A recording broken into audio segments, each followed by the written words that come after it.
जगामध्ये असे खूप सारे लोक आहेत की ज्यांच्यात खूप सारे दुर्गुण असतात, पण ते त्यांना कधीच जाणवतच नाही, किंबहुना ते स्वीकारतच नाही.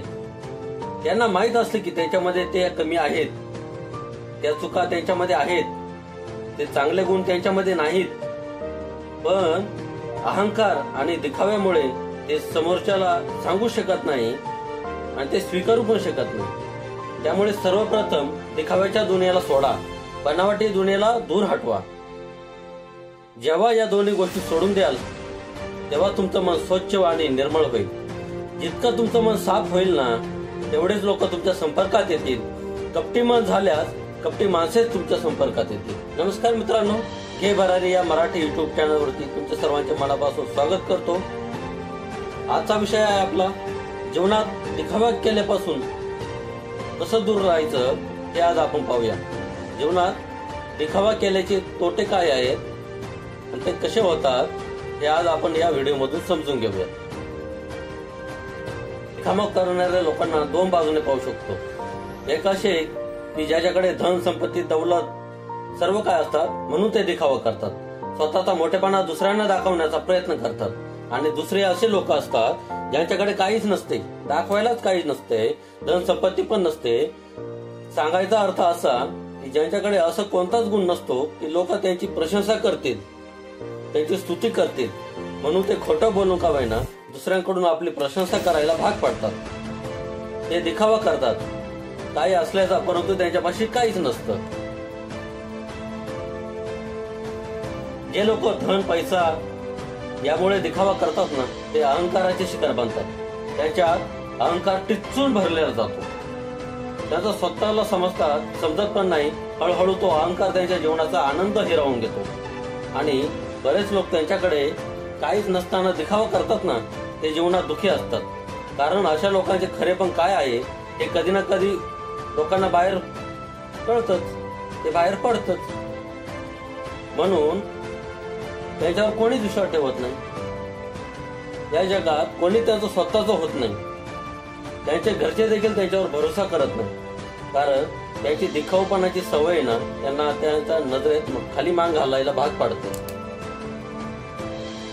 आणि अशा लोकांचं पुढे जीवनामध्ये कसे हाल होतात किंवा काय परिणाम होतात हे आपण एका व्हिडिओच्या माध्यमातून पाहूया. एका गोष्टीच्या माध्यमातून आज ते समजून घेऊया. या दिखावा केल्याचे तोटे, जीवनात नुकसान काय होतं हे आज आपण समजून घेऊया. कधी कधी जीवन आपल्याला मोठ्या संकटामध्ये अडकवतो. अशाच प्रकारे एक सुरेश नावाचा मुलगा होता. त्याला त्याच्या घरातून बाहेर जाऊन खूप दिवस झाले होते. तो त्याच्या घरी हे सांगून निघाला होता की मी शहरात पैसा कमावण्यासाठी चाललोय, परंतु खूप दिवस झाले तरी देखील त्याला काहीच काम मिळत नव्हतं. त्यामुळे त्याने निश्चय केला की आता मी शहरात तर आलोय, काही काम मिळत तर नाही, पण मी काही झालं तरी पैसा कमावण्याचा मार्ग शोधूनच काढणार. रिकामा हाताने घरी तर जाऊ शकत नाही. त्यामुळे मी काहीतरी मार्ग शोधूनच काढणार आणि पैसे कमावणार हा त्याने निश्चय केला. म्हणून त्याने 4-5 मित्र जमा केले, त्याची एक छोटी टोळी बनवली आणि एक योजना आखायला सुरुवात केली. एखाद्या धनवान व्यक्तीला तो उल्लू बनवल, बुद्धू बनवल आणि त्याच्याकडील पैसा धन पळवायचा असं त्यांनी प्लॅनिंग केलं.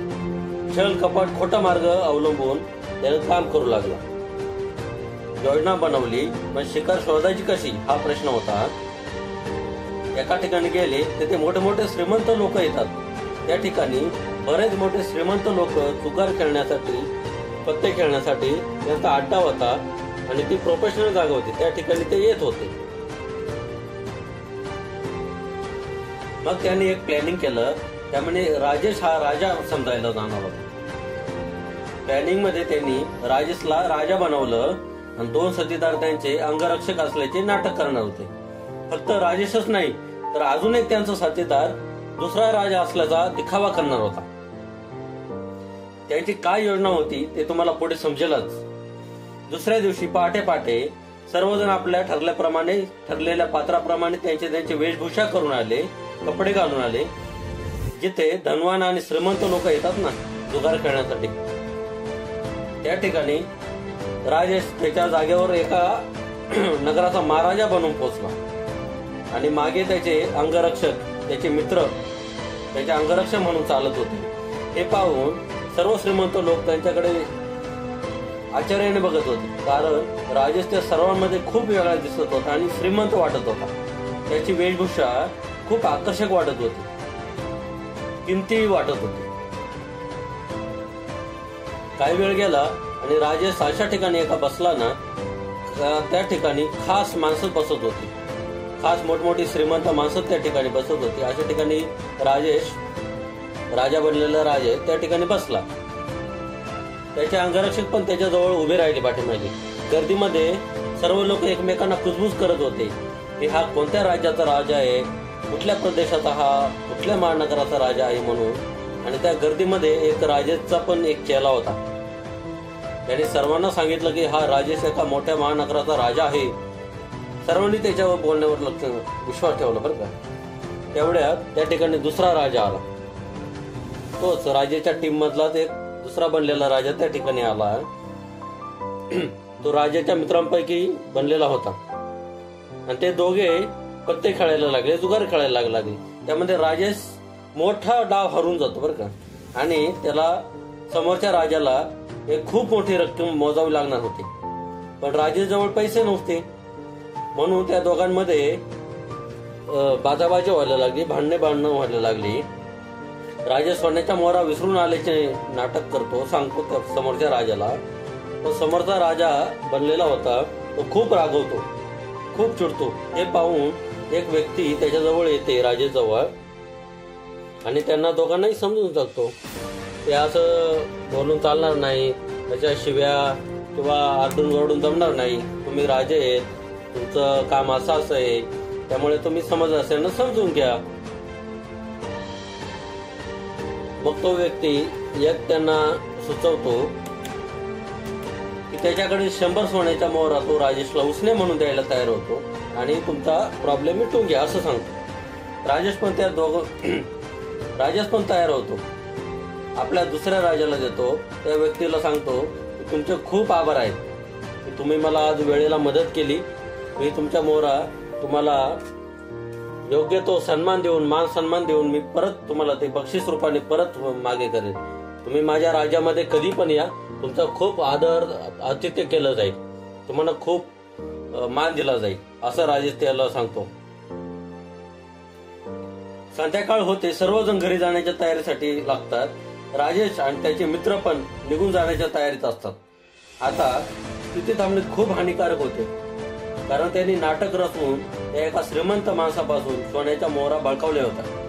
परंतु झाले असे की तो सोन्याची मोहरांची पिशवी राजेच्या दुसरा बनलेला जो राजा होता त्याच्याकडे दिली होती ना, तर तो पळून गेलेला होता आणि राजेश त्याचा शोध घेत होता का हा कुठे गेलाय. तर तो गायब झाला होता. त्याने मित्राने त्याचा विश्वासघात केला होता आणि त्या श्रीमंत माणसाने राजेशला ते धन दिले होते. तो माणूस त्याला परत घेणारच होता. ते उसने दिले होते तर ते परत त्याला द्यावेच लागणार होते. तो पण राजाचा शोध घेणार होता आणि राजेचे पितळ उघडे पडणार होते आणि त्याला खूप मोठी शिक्षा होणार होती जर तो पकडला गेला असेल तर. दुसऱ्या बाजूने तो एक श्रीमंत माणूस दिखावा करण्याचा प्रयत्न करत होता की मी राजाला किती मदत केली आहे, मी राजाचा किती जवळचा आहे असं लोकांना, दुसऱ्या श्रीमंत लोकांना जाणून देणार होता. कधी कसली गरज भासली तर मी राजाकडे मदत मागू शकतो, राजा मला मदत करतील आणि दुसऱ्या लोकांना समजेल की माझे संपर्क किती मोठमोठे आहेत. म्हणून त्याने दिखाव्यासाठी राजेश रूपी राजाला धन दिले, उदार म्हणून दिले. म्हणतात ना, जशी करणी तशी भरणी. दोघांना देखील दिखाव्याची सजा भेटली, शिक्षा भेटली. इकडे श्रीमंत माणसाचे धन लुटले गेले आणि तिकडे राजेशचा मित्र त्याला धोका देऊन पळून झाला, 9-11 झाला. या गोष्टीमधून आपल्याला काय शिकवण मिळते, काय शिकायला भेटतं? तुम्हाला जर कोणी म्हटलं की तुम्ही खूप महान आणि इमानदार माणूस आहात, हे माहीत असून पण की तुम्ही एक खोटे मक्कार माणूस आहात, तरी प्रत्येक जागी प्रत्येक परिस्थितीमध्ये जेव्हा कुणाला संधी भेटते ना, तेव्हा तो दिखावा करण्यास कधीच चुकत नाही. दिखावा केल्यानंतर तुम्हाला वाटते की तुम्ही खूप समजदार झालात, खूप चतुर आहात, पण चतुर असल्यामुळे तुमच्या जीवनाची सरळता हरवून जाते. तुम्ही साधारण नाही राहत. तुम्ही प्रत्येक जागी दिखावा करण्याचा प्रयत्न करता आणि यामुळे जीवनाचा आनंद तुम्हाला कधीच घेता येत नाही. परंतु माणूस दुसऱ्याच्या समोर दिखावा तेव्हाच करतो जेव्हा तो समोरच्याच्या मनामध्ये मोठं होण्याचा प्रयत्न करतो. तुम्ही समोरच्याला कोणत्या ना कोणत्या प्रकारे आकर्षित करण्याचा प्रयत्न करता. हेच दिखाव्याचे सर्वात मोठे कारण आहे. परंतु जो माणूस तुमचा दिखावा पाहून आकर्षित झालाय ना, त्याला जर नंतर तुमचे खरे रूप समजले तर तो तुम्ही त्याच्या नजरेत खोटे ठराल. तुम्हाला त्याच्या पुढे खाली मान घालून वागावे लागेल, जावे लागेल आणि तो माणूस त्याच्यापासून दूर पण होईल. दिखावा करण्याच्या सवयीमुळे आपल्यापासून आपले रक्ताचे मांस देखील दूर जायला लागतात आणि आपल्याला त्याचा कधी अंदाज पण लागत नाही. आपण त्यामुळे एकटे पडायला लागतो.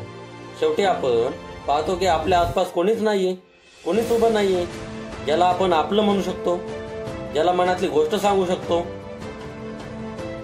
कारण प्रत्येक माणसापुढं आपण फक्त दिखावाच केला आहे ना. परंतु जो माणूस स्वतःला समजून घेतो ना, त्याच्या कुणाच्याच येणे जाण्याने काहीच फरक पडत नाही.